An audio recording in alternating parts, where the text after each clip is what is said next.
នស្រុកខ្មែរនាមជ័យទេសធាប្រពៃរយំរំពងក្លិនផ្កាបុប្ផារីងស្រស់រហ័ស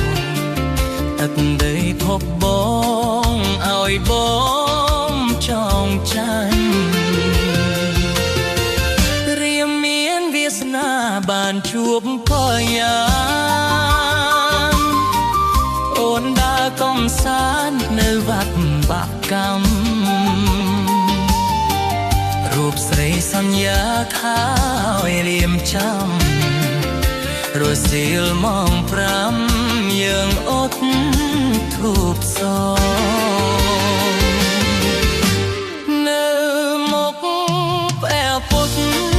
យើងលុតកងអត់ធូបបួងសួងឲ្យដូចបំណងបួងសួងសច្ចាម៉ែបងហើយបងឲ្យបានគូក្រងលោកអស់សង្ហាអូបាត់បាក់កម្មជួយចាំសម្បត្តិរៀងរាល់អូនស្បត់ស្មោះស្ម័គ្រស្នេហាខាមិនក្បត់បងលូកក្រៀមរណាបាក្បត់សន្យាសង្ខាខសូ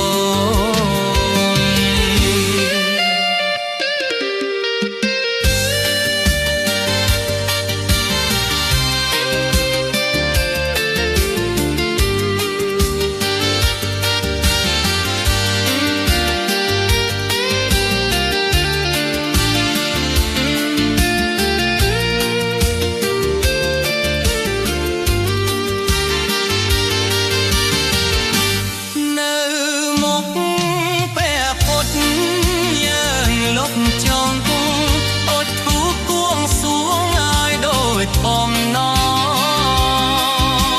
ងបួងសួងសច្ចាម៉ែបងហើយបងហើយបានគូក្រងលូអបសង្ខាអូបាត់បាក់កម្មជួយចាំសម្បត្តិរៀងរាល់អូនស្បត់ស្មោះស្ម័គ្រស្នេហាក្បត់បងលុកក្រៀមរណាបាក់បាត់សន្យា